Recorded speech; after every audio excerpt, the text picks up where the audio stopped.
Okay, let's discuss the sigilistic aspect of the Almighty. Now, what is a sigil? A sigil is a painting or symbol that has magical powers. You can research that. S-I-G-I-L.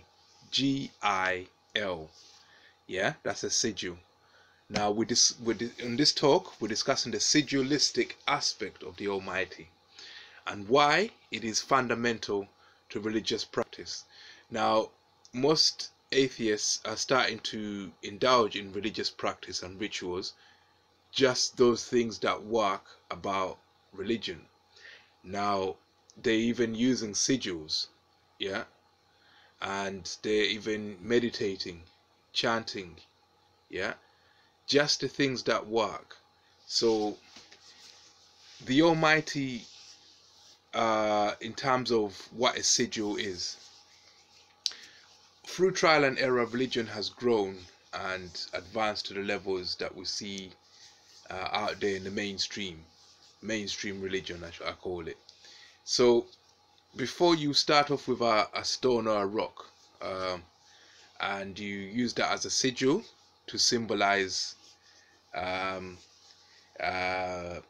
success, protection, victory, whatever, yeah. So whenever you think of that rock, every time you want to indulge in thoughts about success, you actually look at that rock and you channel your intention with that rock as a sigil to symbolize what the success you want to manifest, yeah, due to some magical power attributable to the rock. So the rock, you see it as something that can give you a magic power to to manifest something into your life, success into your life. Then we moved on to animalism because what happened with the rock, somebody will come and smash your rock up and that will destroy you, your confidence. So we moved on to animalism, which is where most people today still practice animalism. But you look at certain animals, even in Egypt, it was jackals, all kinds of birds, crocodiles, hippos, dogs of all kinds.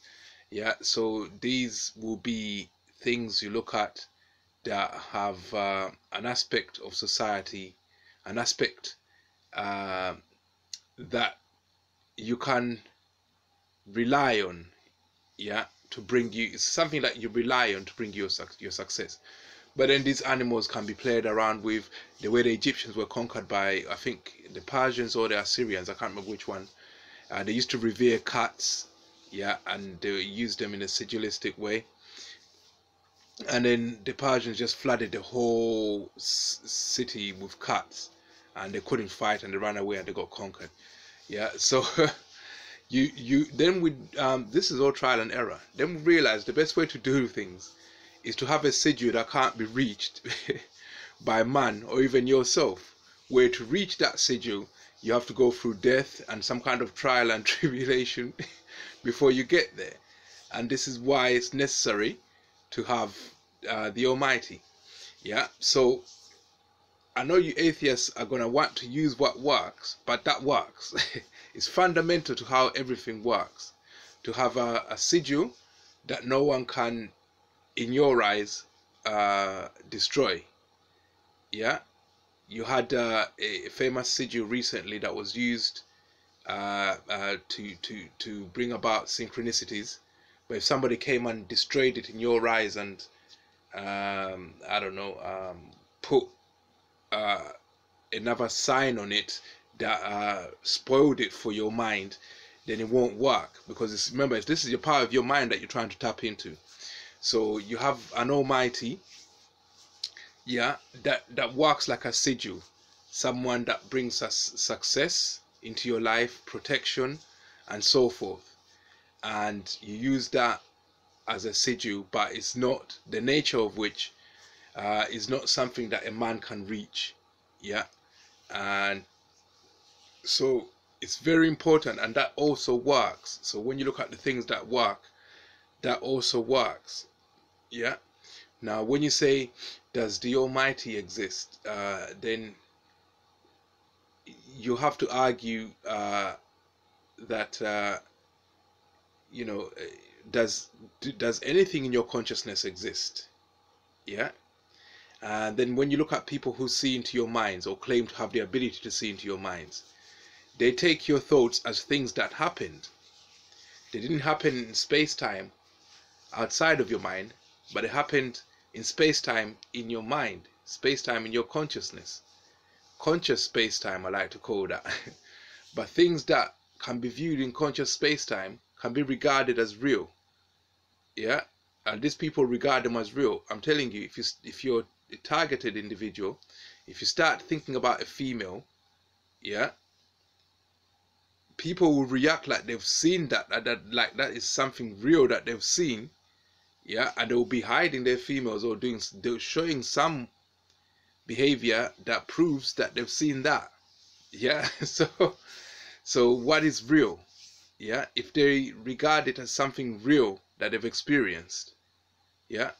So when you think of the Almighty, and Scripture advises you that's not a man you're looking for. A man can be reached. As soon as you say that Christ was divine, they set about killing him. When you talk about a burning bush, something like a nuclear fire that never burns out, they're even struggling with Fukushima right now, innit, to make it burn out. Yeah, so that's something they can't reach or they shouldn't reach. So, like I say, I always say you expect the Almighty who created the universe to be something like a fusion fire or fission fire or of some nature. You expect that. So how can that be wrong? Yeah, it is.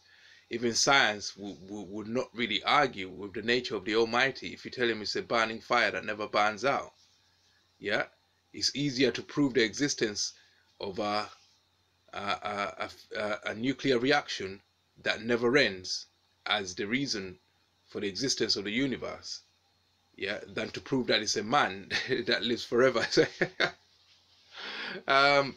So you come up with a sigil that cannot be reached, that where no one can never touch it, and that helps your consciousness become more relaxed, and it helps your intention.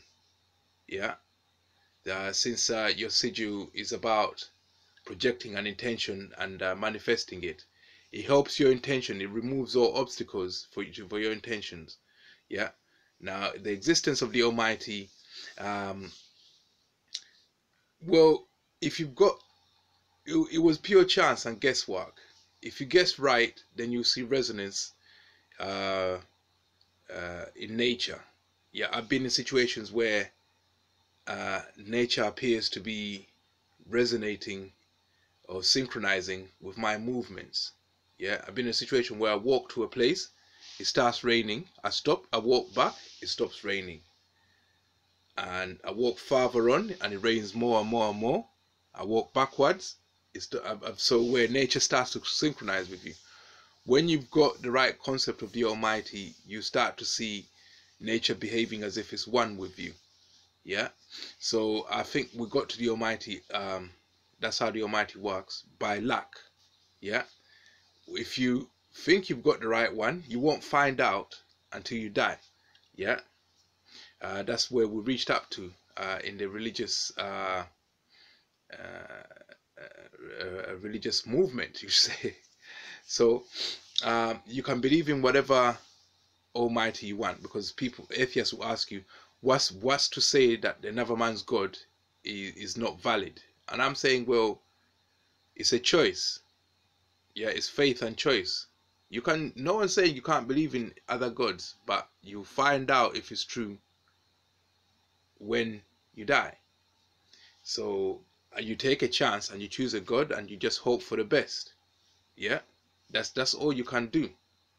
But I believe the way I see the Almighty is the right way of seeing the Almighty, where you don't try to contain the Almighty, and you just believe in him and the sigilistic aspect of him, yeah, will help you through your life. Yeah, you don't try to identify the Almighty. You just believe that there is an Almighty, yeah, that can bring success into your life, and that helps you consciously, yeah, reach whatever your target intention is.